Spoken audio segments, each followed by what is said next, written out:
De mayo, agrupaciones musicales y danzas folclóricas podrán inscribirse a la convocatoria para participar en el Encuentro Municipal del Folclor. Conoce los requisitos en www.ibagué.gov.co. 48º Festival Folclórico Colombiano. Mi casa está de fiesta. Alcaldía Municipal de Ibagué, porque Ibagué vibra.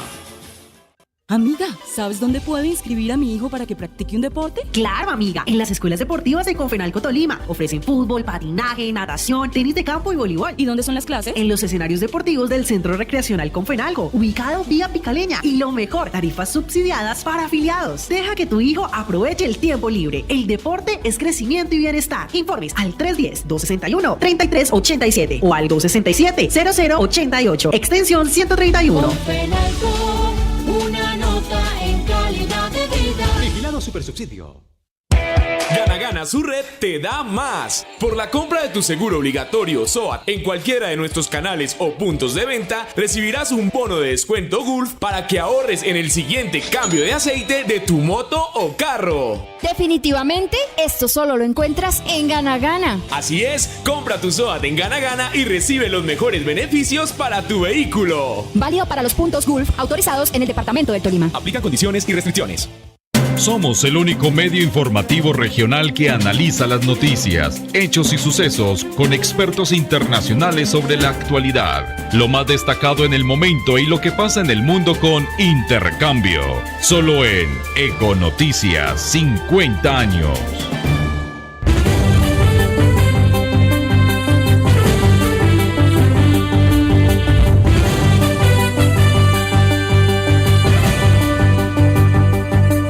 Hoy queremos hablar en Intercambio, la sección internacional única en el Tolima de los medios de comunicación, sección donde hablamos de temas que le competen a toda nuestra aldea global, el mundo, el planeta Tierra, sobre los efectos de la diabetes en el COVID-19 o el COVID-19 versus la diabetes. Por eso hemos querido invitar a la doctora Raza Kaslauskaite. Es profesora asociada de Rush University, está certificada por la Junta en endocrinología y medicina interna. Su investigación se centra en el desarrollo de intervenciones conductuales para revertir el síndrome metabólico y la identificación de contribuyentes fisiológicos al riesgo cardiovascular y de diabetes. Trabaja en aplicaciones de tecnología portátil en diabetes, función cognitiva en síndrome metabólico y diabetes, autoesquema en diabetes, aspectos nutricionales y metabólicos de la salud durante la mediana edad, el estudio de la salud de la mujer e iniciativas de salud de la mujer. Muy buenos días, doctora, bienvenida a Ecos del Conveyman Ibagué Tolima desde Chicago en los Estados Unidos. Good morning, doctor. Good morning. Thank you for inviting me. ¿Cómo está, doctora? Y excúseme, creo que no sé pronunciar su apellido. How is the right way to pronounce Kaslauskaite, your last name? Your Lithuanian is perfect. You pronounce very well. Muchas gracias. Nuestro traductor de hoy es de nuevo nuestro compañero de fórmula, José María Escobar. ¿Qué relación tiene la diabetes con la enfermedad del COVID-19? What is the relationship between diabetes and COVID-19? Oh, you are asking a very good question. The scientists who will figure out whether diabetes can be caused by COVID and how it can be caused by COVID probably should be nominated for the Nobel Prize. So the research is still ongoing, but what we know that there is a bidirectional relationship between diabetes and COVID. People with diabetes can develop more severe COVID, and people who have COVID may actually develop diabetes. How? The research is still ongoing. However, we could speculate and theorize at least 4 theories in terms of what is the relationship between new onset diabetes and COVID. So one way would be that the person who develops COVID starts having nausea, vomiting, abdominal pain that is radiating to the back, and they might have pancreatitis, which is inflammation of the pancreas, and pancreas contributes to digestion, contributes digestive enzymes. However, it also houses the cells that produce insulin And if those cells are destroyed, then person can develop diabetes. So there has been some reports and some cases when people who got infected with COVID developed pancreatitis and as a result developed diabetes. But those are very few cases. The other way how potentially COVID can cause diabetes would be that people get a hyperimmune reaction, meaning that their immune system goes berserk. So immune system decides that insulin-producing cells are foreign to the body and starts fighting those cells, sending the immune system soldiers, white blood cells called lymphocytes, to go to insulin-producing cells and kill them. They can kill them in hand-to-hand combat directly, or they can send ammo. So they can actually bombard those cells with antibodies and kill them off. So this type of diabetes is very similar to juvenile diabetes or type 1. However, little known fact that over 40% of juvenile diabetes develops in people over age 30. So there have been some cases described where people developed this hyperimmune or autoimmune reaction and developed diabetes that way. But again, this is probably not the bulk of patients who develop diabetes as a result of COVID or some other viral infections. So there is another theory that some people might actually have pre-existing prediabetes, and the stress of COVID just unearths the full-blown diabetes.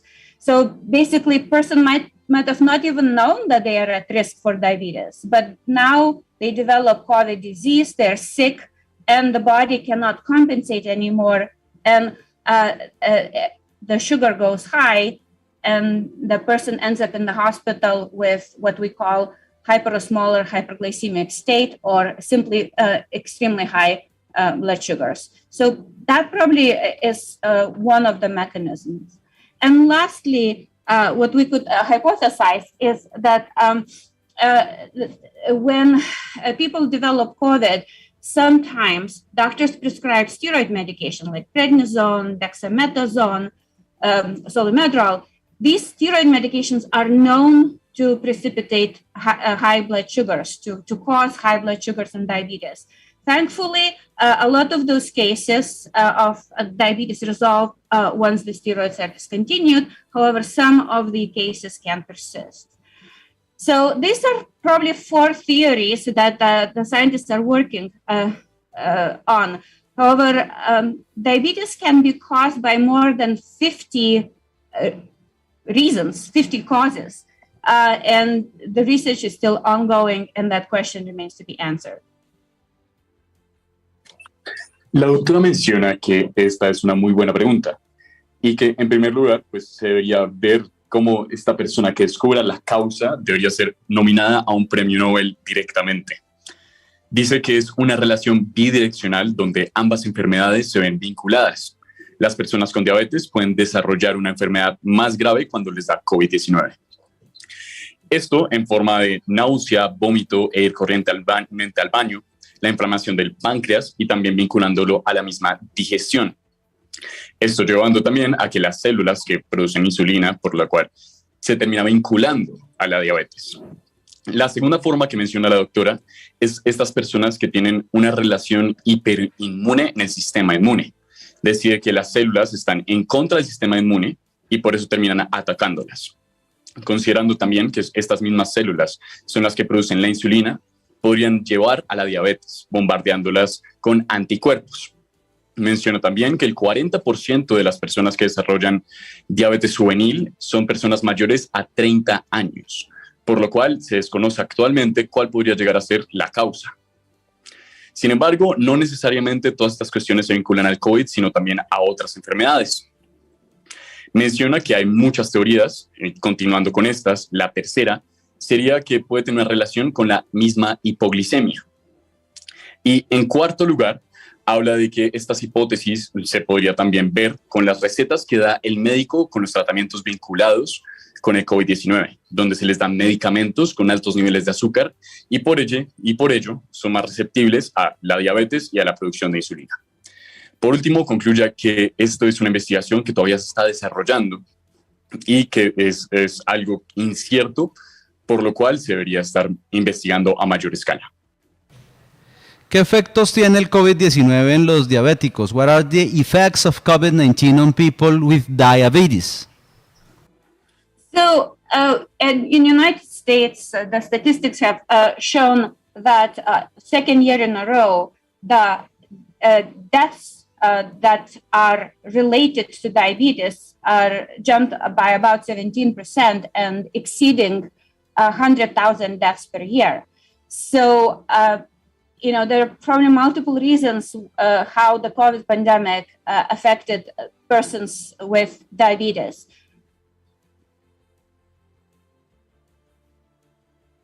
One of the reasons would be that access to care. So initially, when COVID hit, for example, Chicago, the clinics have closed because of the COVID isolation, and the people couldn't get to the doctors to get their medications and to get their prescriptions and get their diabetes checked. So that was probably one of the reasons why people were having diabetic reactions and diabetic emergencies, but couldn't reach some help. They also were reluctant, once the clinics have opened, reluctant to go to the hospital in fear of getting COVID. So obviously that impeded their care. So on the other end, it could be some lifestyle factors that affected elevated sugars. So if a person was calling in for takeouts of unhealthy, highly processed food that might have contained a lot of starches and sugars, that could have exacerbated diabetes as well. But I have to tell you that a lot of my patients did better during the COVID lockdowns when they were working from home than when they were working at work. A lot of my patients actually did very well because they were, instead of grabbing some food here and there, they were cooking at home and they were cooking better food and they were eating on time and they were taking medications and they had time to take their medications. La profesora menciona que en Estados Unidos, como se ha visto por segundo año consecutivo, se han presentado más de 100,000 muertes. Y esto podría vincularse como una de las razones al acceso a la medicina. Las personas, cuando las clínicas cerraron, no podían tener acceso a estos sistemas de salud y por ello podían tener episodios más graves con su enfermedad de la diabetes. También, en segundo lugar, menciona que se vincula mucho a los factores de la vida cotidiana, al estilo de vida y el azúcar elevada.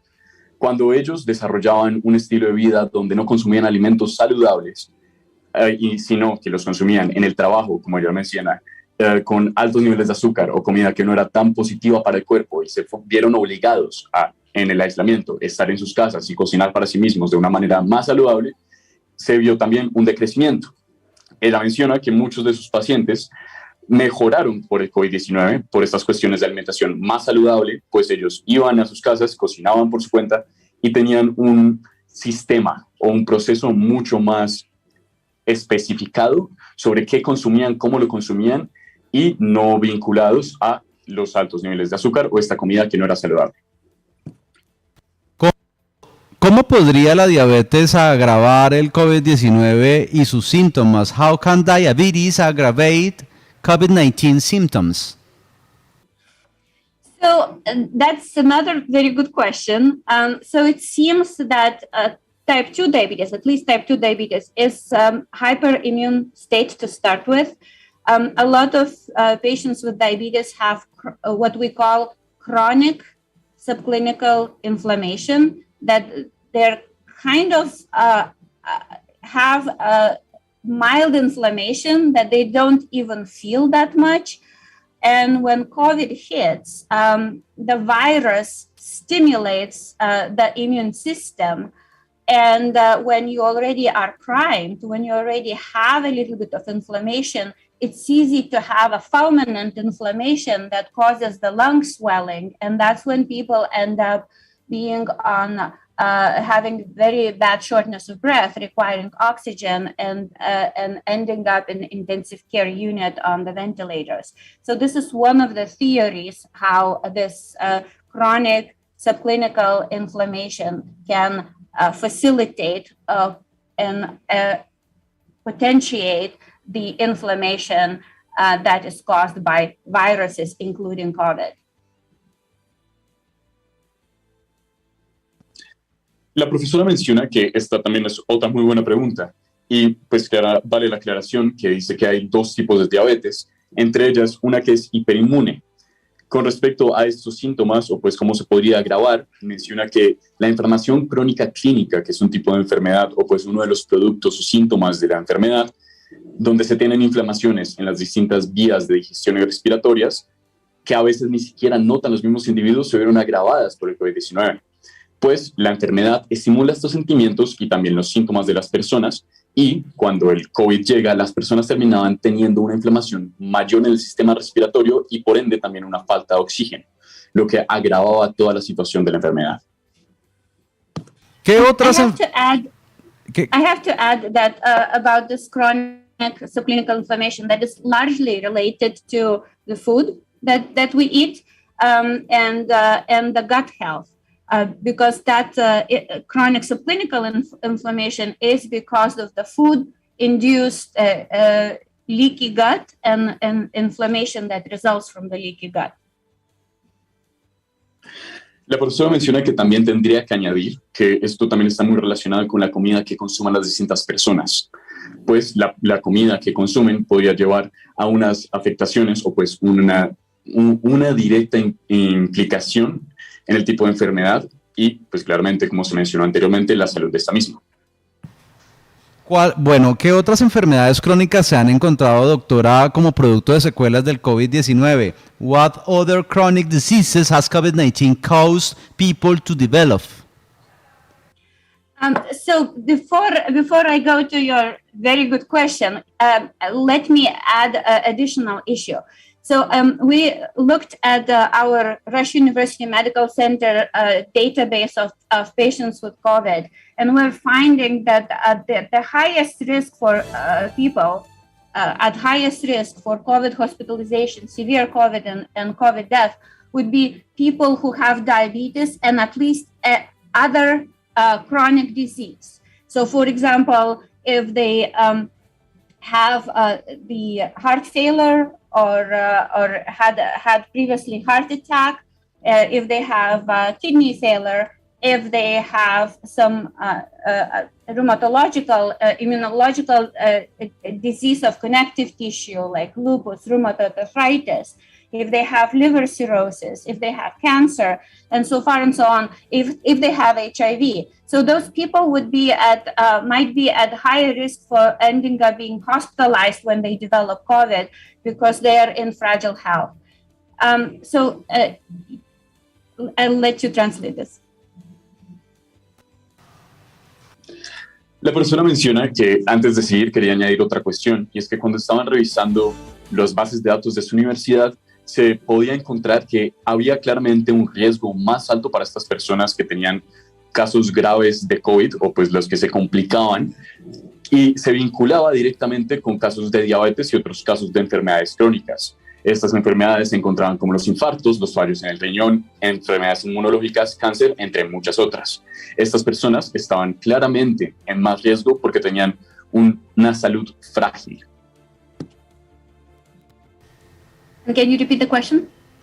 No, ya le vamos a preguntar.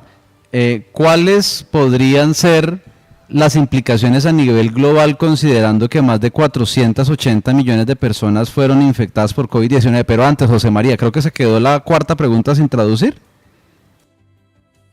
La doctora me dejó traducir este inicio de la pregunta y pidió que la repitiera. Ok, ¿qué otra? Entonces, ¿le repítame la cuatro? Sí, señor. Bueno, what other chronic diseases has COVID-19 caused people to develop? ¿Qué otras enfermedades crónicas se han encontrado como producto de secuelas del COVID?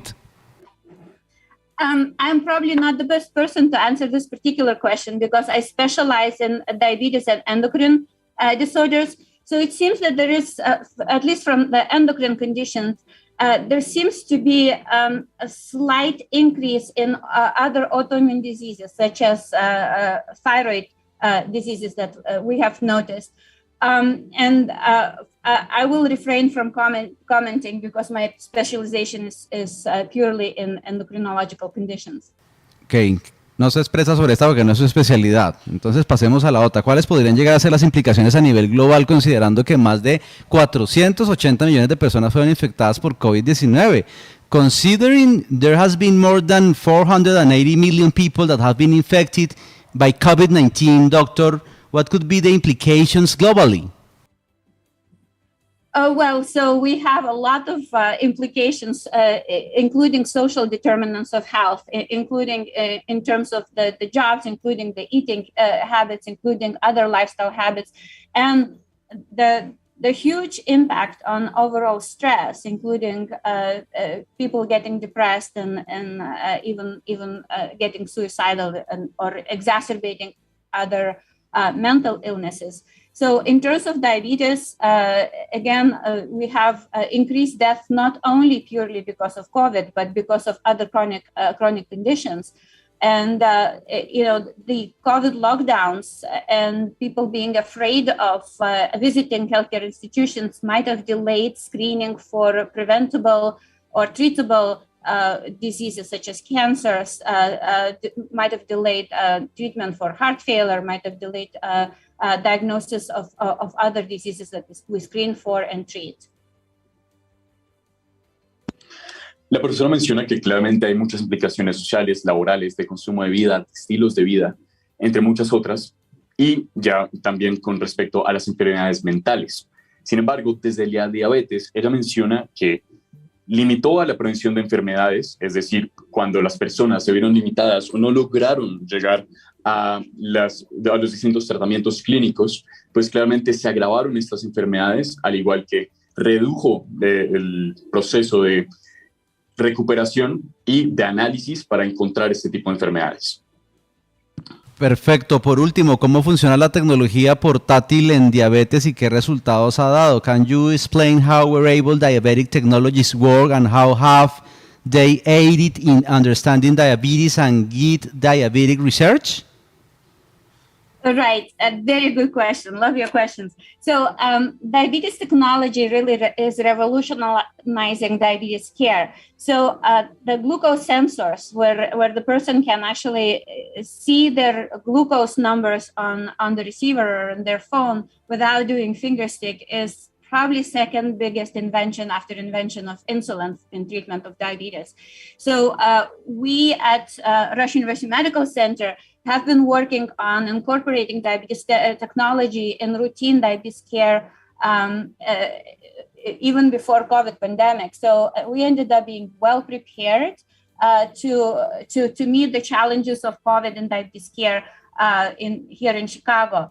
So these glucose sensors also allow us to do remote glucose monitoring in patients. So the patient might be home, but through their phone, they can actually send us their glucose data, and we actually could see the real time or historical changes in glucose and how they're doing, and we were able to adjust the medications that way. So we were also Rush was developing telemedicine solutions where we had video appointments with the patients, so the patients could connect to us, schedule appointment, connect to us, and have the recommendations for diabetes treatment over the phone without visiting the clinic. That helped a lot. In addition to that, we at Rush developed inpatient glucose telemetry. We were one of the few hospitals in the whole United States that were able to implement very fast remote glucose monitoring, that the nurse doesn't have to enter the patient's room to do the finger sticks 4 times a day. We're connecting the patients to the sensors, and the doctors and the nurses were able to monitor the patient glucoses from outside the room and keep the patient safer and give them the better treatment that way. Also, the insulin pumps for people with type 1 diabetes is really revolutionizing care. My patients are saying these are life-changing experiences. So this is more in terms of day-to-day diabetes care, but the laboratories and the basic scientists are doing marvelous research and trying to figure out the mechanisms how diabetes develops when people have the viral infections.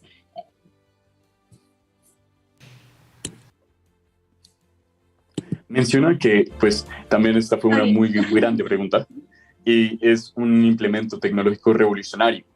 Dice que es el segundo invento a su consideración más importante después de la insulina. Estos sensores de glucosa, o pues la tecnología que ella implementa, permite ver los niveles de glucosa desde los mismos celulares sin la necesidad de ir a un médico. Para el cuidado antes del COVID ayudó muchísimo y también a la resolución de los retos que trae el mismo COVID. Menciona que así se encuentre el paciente en su casa, él tenía la posibilidad de enviar todos los datos en tiempo real para que tuviera el apoyo médico necesario con la facilidad impresionante. También teniendo así la posibilidad del tratamiento más asequible por video o medios tecnológicos con los doctores sin la necesidad de ir a un hospital.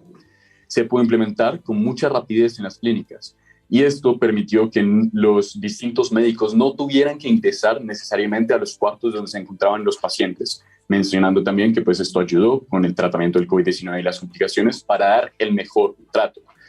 Dice que los pacientes que ella ha tratado mencionan que es una experiencia que les cambió la vida y es una cuestión no más allá del COVID-19, una cuestión de la vida cotidiana del día a día. Y así también se está permitiendo hacer más investigaciones en las distintas universidades para ver las repercusiones con el seguimiento de cada uno de estos datos, en especial de la glucosa. Profesora Rasa Kaslauskaite desde Chicago, muchas gracias por estar con nosotros hoy en la emisora regional de Ibagué, Tolima, Colombia, Ecos del Conveima. Dr. Rasa Kaslauskaite, thank you very much for being with us in the regional radio station in Ibagué, Tolima, Colombia, South America, Ecos from the Conveima. Conveima is a river in Ibagué, in our city. Muchas gracias. Thank you very much for inviting me. And let me finish with the note that if anybody with diabetes develops COVID, please do not delay, do not wait till you are very sick. Call your doctor, the treatments are available. And my oldest patient that survived COVID was 105 years old. So if you're older, you can still put up a good fight. Best of luck, stay safe. Muchas gracias. La traducción final, mi querido José María. La doctora menciona que antes de irse quería decir y darle un mensaje a todas aquellas personas que podrían estar contagiándose de COVID y también tengan diabetes, que no esperen a estar muy enfermos, sino que llamen ahí sin dudar a su médico para que se les dé el tratamiento correcto. Menciona también que uno de sus pacientes más viejos o que tienen mayor edad se recuperó por este mismo consejo y le manda la mejor de las suertes a todos nuestros oyentes y a aquellas personas que también sufren de esta enfermedad. Muchas gracias. Hasta luego. Goodbye. Thank you. Hasta luego. Un abrazo. Gracias, José María Escobar. Excelente traducción. Muchas gracias. 8:41.